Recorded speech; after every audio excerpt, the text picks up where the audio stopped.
Well, hey Texans, let me tell you the plain and simple. I grew up with hemp rope, britches, and shirts. And as kids, we were warned to stay away and keep the livestock away from that Loco weed. There was no cannabis laws back then. We were free as a prairie breeze. You see, here in Texas, we got a situation that's fit to beat a dog at a political convention.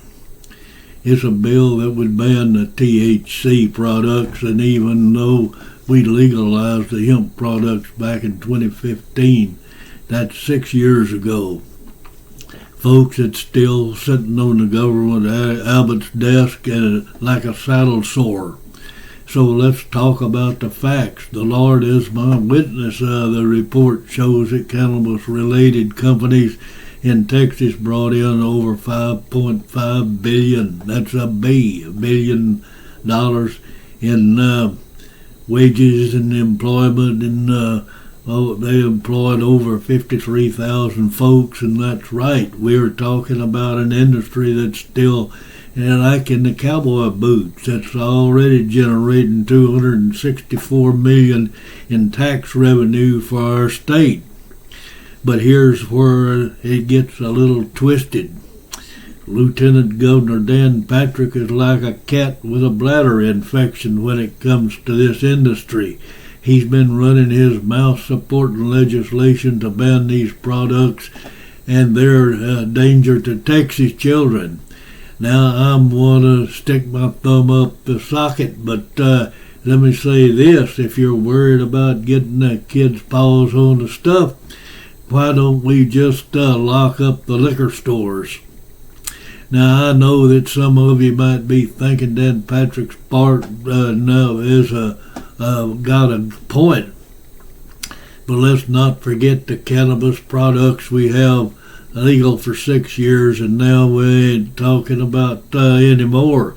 We got those old offerings back in 1920 that they passed the samples out. But here's more of the story than the dog with a hernia. Supporters of these products rolled into the Capitol last week with boxes full of petitions, over 100,000 Texans urging the government Abbott to save the industry by vetoing the bill. Now let me ask you, why would we want to take away something that's good away from our folks? This industry is thriving. It's creating jobs here in Texas, and it's bringing in money for our schools.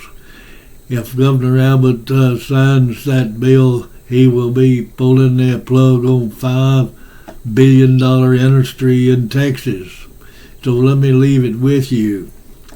If Governor Abbott signs this bill, it's like shooting a dog in front of the whole neighborhood, just to prove that you can do it. He's got until June the 22nd to make his decision one way or another. So that's my 2 cents. If you like what you're seeing, be sure to give me a thumbs up and a subscribe to give you the next video. And that's Thoughts While Thinking, and these opinions are mine. Oh, by the way, let's just keep it moving. Adios, amigos.